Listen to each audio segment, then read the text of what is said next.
Hello, I'm Rob Aragao, and welcome to a unique edition of Reimagining Cyber. That's because this week's episode is not a podcast, it's a time machine. So why am I making such a bold claim? Well, I'm fairly sure that you will be listening to this in 2025. But where am I right now is what you would refer to as last year. And what I need you to do is take my hand and join me back in 2024. So let's go. We are now in the right place to start the Reimagining Cyber year in review. You're going to hear some of the podcast moments that made a big impact on me and you, the listener, over the past 12 months. Let's kick off with what was actually our most downloaded episode of the year. It was called Inside DORA, EU's Cyber Resilience Path. As I'm sure you are aware, DORA is the EU's Digital Operational Resiliency Act, and it addresses cyber threats to EU financial systems. The episode featured Dominic Brown, and he's the CEO of Gravelight Consulting, an authority on fintech. Dominic compared DORA to US regulations and also had advice for organizations trying to get everything in line before the January 2025 deadline. There's a third-party risk element to DORA that we haven't talked about yet, but what firms are going to need to do, we talked a little bit about it, but firms are going to need to oversee the risk with their cloud services providers. And they're also going to need to stipulate in the contracts SLAs around cybersecurity, contractual arrangements around cybersecurity that the regulators are going to stipulate, and they won't be able to partner with companies that don't meet these standards and adhere to these rules. So I think that is going to influence enterprise architectures. I think the responsibility is going to be on both the cloud service provider and, it calls it right out in the regulation that the financial services firm is responsible for the risk management at the third party, say Amazon, for instance, right? And this is going to be complicated because Amazon's not going to let you do a security audit of their infrastructure, right? A smaller vendor might, right? But I do think it's going to result in less complicated architectures because I think the more third-party applications that you're using, the more difficult it's going to be to manage the cybersecurity risk, as well as just the complexity in the contracts, right? If you think about it, the fewer security models, sets of audit trails, access controls you got to deal with, the better off you're going to be, right? And I think for some business processes like M&A, investment banking, private equity investment management software, things like that, I think vendors that can provide the entire stack are going to be at an advantage, right? Because it's just going to simplify it.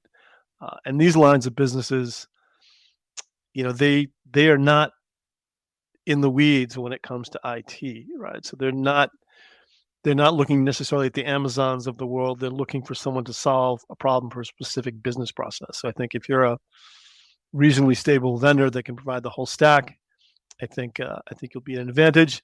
I think it's really going to be bad for partnerships where there's a fourth party solution that you got to deal with, right? I think it's going to tighten that all up. Dominic Brown there on episode 84 called Inside DORA, EU's Cyber Resilience Path. Our next highlight focuses on voting. 2024 was a remarkable year for elections as voters in over 60 countries went to the polls. In episode 93 called Secure the Vote, Inside Election Defenses, we heard from Dr. Ben Adida, the co-founder and executive director of Voting Works. Dr. Adida is renowned for his expertise in safeguarding our voting process. I'm not running around, my hair on fire, worried about if Russia is going to hack voting equipment in the next couple of years. I don't think that is their most effective way to mess with our democracy. I think the disinformation route, the confusion route has been much more effective. But where it touches on voting systems, where I think it's really interesting, is where when that disinformation causes confusion in the public's mind as to how voting works. And that confusion can lead to lower trust. And I was talking just earlier about the perception of trust. It can hit that. So my sense is nation states today, their biggest bang for the buck is going to be to attack the perception of voting system security much more than the reality of voting system security. And partly because attacking the reality of voting system security is hard. We don't have the same voting system for everybody in the US. So it's not a monoculture of voting systems that we have, right? So you'd have, and then with paper ballots, you'd have to do a lot of retail attacks locally at precincts and whatnot. So it's not impossible, but it's harder. So the easier route for these attacks are on the perception of it.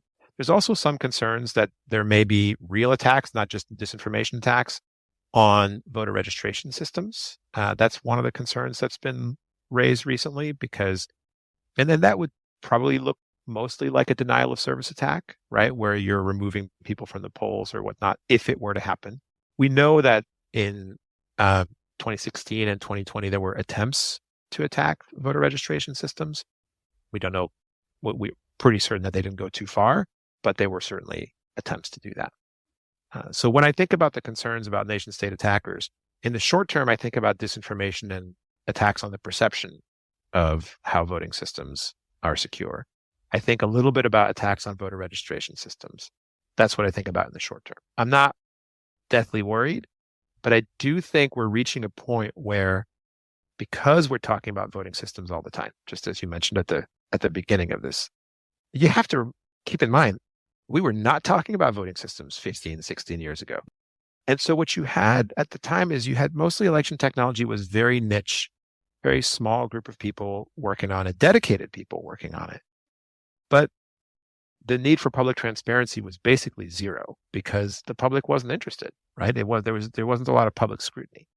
We're in a completely different world in 2024. That was Dr. Ben Adida, the co-founder and executive director of VotingWorks. And you can hear the full conversation in episode 93 called Secure the Vote Inside Election Defenses.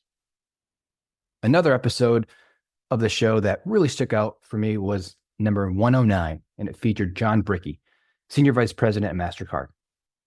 I'm a keen proponent of collaboration, and MasterCard have done a great job in the cyber defense collaboration efforts with other sectors within critical infrastructure. Here's John. Yeah, so I mean, we have so many different partnerships. Ours fall into three main buckets. So one is what we call collective defense across our ecosystem. And a lot of that is in working with public and private sectors. So there's a number of those that I can mention. The second one is when we promote consistent approaches globally. Again, global organizations, nonprofits, as well as other companies. And then the last one is building a cyber workforce fit for tomorrow. So as you can imagine, everyone needs talent. So we're all working together. We work with a number of organizations, not only in the US, but around the world. Matter of fact, we just stood up a European Cyber Resilience Center at MasterCard. And that came through a project where we started working with other companies across mainly the financial sector originally, but then we started to really expand beyond that. We just opened up that center 2 months ago, and that really came about because of partnerships. Within the US, my previous boss, now our cybersecurity fellow, has had his hand in a lot of different partnerships with CISA, with the Secret Service, with the FBI. So through his personal interactions, we've leveraged those partnerships to do a number of greater services. And so some of those, we can talk about a little bit later, but there's just so many different partners. It really, for us, it's not only other companies, but it's nonprofits, global nonprofits, it's government agencies. I think we all work with a number of agencies just based out of a desire for everyone to make things better. Also, there's regulatory. Sometimes regulators turn to companies and want to get our thoughts as they come out with new policies. And so it's not just a top-down process. That was John Brickey, Senior Vice President at MasterCard. In episode 109, MasterCard's take on cyber defense innovation and collaboration. We've had a number of eye-opening discussions this year. None more so than with Craig Jones, former director of the Global Cybercrime Directorate at Interpol. Greg actually spoke to me on a couple of occasions. What you're about to hear is taken from episode 114, Cyber Resiliency on a Global Scale. I think you're more likely to be a victim of cybercrime in a country or an economy which is more digitally advanced effectively. So historically, we can look at the West in that. So this is the ransomware piece we have coming out time and time again, and the business email compromise. So the cyber criminals will look at that financial side of things. So that's probably more in the English-speaking sort of West, where you've got a combination of those sort of frauds as well as those technical attacks. So the technical side, they go after vulnerabilities, and the frauds, they go after, the opportunities to engage on a one-to-one basis, or do a volume and then narrow it down and do those sort of business email compromise. So we're seeing it more in the West. You then look at where's the infrastructure base. Well, the infrastructure is everywhere. So that's one of the big challenges we have is, the infrastructure is used by the cyber criminals and used by everybody else as well. So how do you identify that infrastructure and then get that taken down? So I think there's a technical aspect to this, which we could be better at. But then you come into those, let's call them hard to reach jurisdictions. And I'd probably best for me to talk about some sort of examples here when we look at that. We see about the cyber attacks that are reported emanating from Iran or emanating from the African subcontinent, or emanating from the Far East, or emanating from Russian-speaking countries as well. So you've got those same countries coming up time and time again, and you've got then that piece, whether it's a state act, whether it's a near-state actor, and these are sorted in the cybercrime space. And I should add here, North Korea is not a member of Interpol, so we don't have reach into or with North Korea effectively. And so some of the examples I'll give in that is the way law enforcement is trying to operate now. And we have seen some good examples where we've seen cooperation between the US and Russia, Colonial Pipeline. We've seen sometimes there has been that cooperation and some arrests have been made. But I think if you looked at a clear global graphic about where the main ransomware attacks are happening, there's not many happening in sort of Eastern Europe, Russia, those sort of countries. So I think, it doesn't take a particularly savvy analyst to work out, maybe quite a few of the attacks are coming, or cybercrime is emanating from that region effectively. I think also I'd sort of mentioned Africa in that as well. What we're seeing is where you have economies that are growing really, really quickly. In Africa, you've got a lot of people. It's more on the micro side, so using their mobile phones to conduct their businesses, sharing mobile phones between each other's, swapping SIM cards in and out.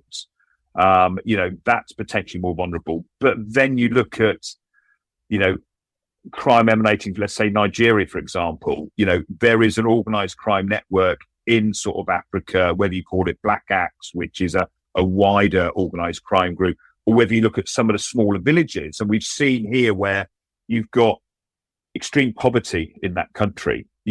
There's an opportunity for them to make money through committing cybercrime. If it works, they're going to do it. So that very similar to Eastern Europe, where we had the villages in Eastern Europe were identified back, the 90s, early 2000s, where you had a whole community there committing cybercrime. Craig Jones there, former director of Global Cybercrimes Directorate at Interpol, who you can hear in both episodes 113 and 114. Okay, so I have taken you back in time, now to take you into space with Tiffany Snyder, the Deputy Chief of Cybersecurity Mission Integration at NASA. Tiffany joined us for episode 117, called Cybersecurity in Orbit, NASA's Digital Defense. I would say at NASA, it really all begins with understanding the goals of the mission and the constraints that our various missions operate under. Taking into account who the customers are, who the stakeholders, who our partners are. NASA has such a diverse and large portfolio of missions, anywhere from maybe a $10,000 weather balloon, right? That's only going to operate for 2 months, to a multi-billion-dollar campaign like Artemis that we hope will operate for decades. And we oversee the cybersecurity program for all of that. So that's really hard to come up with like one overarching cybersecurity program that's going to work for all of those types of missions. So fortunately for us, NASA already has a robust risk management function baked into every step of the missions, right? From the very beginning of system development lifecycle, our mission personnel, our engineers, our software engineers, safety, they're identifying, categorizing, cataloging risk. You know, when you're building the world's largest rocket and sending people to the moon, you really have to have a spot on understanding of risk. And you need to understand what systems and data are critical and what assets are critical, what absolutely cannot fail. So saying all that, you know, I think it's hard to think of anywhere else in the world that manages risk quite like NASA at launch control, mission control. I will say that cyber is the new kid to the block with risk management as far as NASA goes. You know, if you talk to somebody in our field about risk management, we're obviously going to think about risk management from the risk management framework perspective. I know you've had Dr. Ron Ross on a bunch of times from the NIST, right? Very smart guy. And the NIST puts out some amazing publications on risk management. But honestly, NASA's risk management function predates a lot of those publications. So we've had to evolve our approach in cyber, and as opposed to asking the missions to do our framework, we've had to think about how can we fit within what they're already doing so well. Right? How do we bring that cyber critical information to our program managers, to our flight directors in actionable terms, because they are managing so many other areas of risk. When you're talking about on launch day, launch control here is thinking about weather, they're thinking about bird strikes, they're thinking about metal fatigue. I can't come to them and say, you have 1,000 unpatched systems on your network. That means nothing to them. From their perspective, they're thinking, what does that mean to the success of my mission? You know, tell me, what do I do with that? So we've had to evolve our process so that we can jointly work towards protecting these critical assets. And it's a struggle when you're a federal agency and you have somewhere over 140 pieces of legislation telling us what we have to do from a cyber perspective. And then you have to communicate this in a way that is effective to our mission personnel. That was Tiffany Snyder, the Deputy Chief of Cybersecurity Mission Integration at NASA, who appeared in episode 117, Cybersecurity in Orbit, NASA's Digital Defense. And finally, it would be impossible to offer any kind of review of 2024 without mentioning AI, of course. In episode 108, AI and Deepfakes, New Challenges in Cybersecurity, I spoke to Ashley Jess, a Senior Intelligence Analyst at Intel 471. Yeah, I mean, it is really something to see how much this space has evolved since November 2022. I'm in this weird, I guess, privileged spot where I've been really watching it very closely. And so I know exactly the sort of pathway it's on. And it is exponential. I mean, back in November 2022, we assessed that AI capabilities weren't advanced enough to make a significant risk to organizations, right? I mean, in most instances, it was a supportive role, but that tide really continues to turn. And, you know, the recent underground offers we're seeing really show that threat actors are still very, very focused on leveraging AI to innovate and sort of bolster their capabilities as opposed to using it for, you know, generic chatbot functionality. So as they continue to sort of explore and develop and advance in this space, things will almost certainly continue to evolve further still. And I think the main area that they're going to start really diving into is malware. And also, I would say also call centers and services, but it's also interesting in the, you know, the sort of mainstream space, right? Mainstream AI offerings are where that real explosion is also still continuing. So, you know, all these products that people might integrate into their own business introduce new risks and increase attack surfaces for an organization. And this sort of massively, largely unquestioned, increased mainstream adoption of AI means that, you know, governments, organizations, individual users alike, they all need to really place a high priority on legislation, safety, and security, you know, both when using AI capabilities and defending against them. So if that's in your own organization, folks really should critically examine the data policy of any AI tools they might want to integrate. And also, you know, ask yourself, as much as I hate to say it, if it's even worth it. It's been really interesting in the last couple of weeks, actually, because there's more and more reports that are coming out that are starting to say that AI might not even be worth the investment. And I'm talking from the likes of Goldman Sachs. They released a report last week, and it was just very interesting to see that on the financial side. Another company, I think it was LucidWorks, did a survey that was like only 1 in 4 companies have successfully even launched an AI initiative. So, the technology definitely has some notable issues even now, but regardless of what your organization decides to do with AI, criminals are using it. That was Ashley Jess, Senior Intelligence Analyst at Intel 471, who I spoke to in episode 108, AI and Deepfakes, New Challenges in Cybersecurity. Thanks so much for joining me in the Reimagining Cyber Year in Review 2024. We have plenty more great guests lined up to appear on the show over the next year, so please do subscribe to the podcast and make sure you don't miss any episodes going forward. That's all from me. I'll let you get back to 2025. Goodbye.